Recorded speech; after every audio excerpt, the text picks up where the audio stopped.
మోడీ అయితే తనేమి 2 ఏళ్ళు అయింది కాబట్టి మంత్రివర్గ విస్తరణ చేస్తానని చెప్పలేదు. సాధారణంగా ఇదివరకు రాష్ట్రాల ఎన్నికలు జరుగుతున్నటువంటి సందర్భంలో అక్కడున్న సీనియర్ నాయకుల్ని ప్రభుత్వంలోకి చేర్చుకోవడం, ఇక్కడ ఉన్నటువంటి వాళ్ళని కొంతమందిని ఫీల్డ్లోకి పంపించడం కోసం అని చెప్పేసి మంత్రివర్గ విస్తరణ జరుగుతుండేది. లేదా ఈ కూటమిలోకి ఎవరినైనా చేర్చుకునేటప్పుడు కానీ ఇట్లాంటి సందర్భంలో మామూలుగా అయితే చేయాల్సిన అవసరం లేదు. ఉత్తరప్రదేశ్ ఎన్నికలప్పుడు అట్లాగే చేశారు క్రిందటిసారి. ఇప్పుడు కూడా అయితే వచ్చే ఏడాది ఉత్తరప్రదేశ్ ఎన్నికల సందర్భానికి జరగాలి. ఎందుకంటే ఇప్పుడు బెంగాల్లో గెలిచారు కాబట్టి మంత్రివర్గ విస్తరణ ఇంకేం అవసరం ఉంది. ఎన్నికల ముందు అయితే తీసుకోవాలి కొంతమంది నేతల్ని, కానీ అట్లాంటి ప్రాబ్లం ఏం రాలేదు.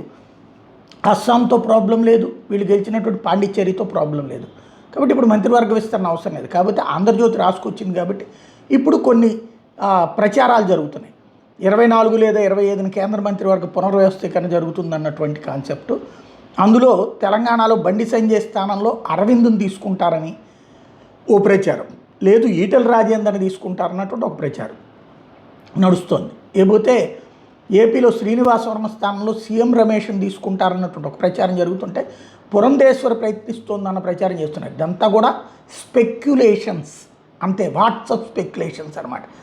అట్లాగే టీడీపీకి మరొక మంత్రి పదవి ఇచ్చేటట్టయితే కనుక బైరెడ్డి శబరికి వచ్చే అవకాశం ఉంది. ఎందుకంటే రామ్మోహన్ నాయుడు ఉత్తరాంధ్ర నుంచి బీసీ కమ్యూనిటీ నుంచి వచ్చారు. ఆ ప్రాంతం వెనుకబడిన జిల్లాలో వెనుకబడిన కులాలు ఎక్కువగా ఉన్నారు కాబట్టి, అలాగే కోస్తా జిల్లాలో కమ్మ సామాజిక వర్గం బలంగా ఉన్నారు కాబట్టి అక్కడ పెమ్మసాని కోస్తా నుంచి కమ్మ సామాజిక వర్గం నుంచి ఉన్నారు. రాయలసీమ రెడ్డి సామాజిక వర్గం బలమైంది కాబట్టి అక్కడ శబరిని రాయలసీమ రెడ్డి కాబట్టి ఆవిడికి ఇస్తారు అన్నటువంటి ప్రచారం జరుగుతుంది. ముందు మోడీ మంత్రివర్గ విస్తరణ అనుకుంటే వీటిట్లో ఎంతవరకు వాస్తవం అనేది చూడాలి.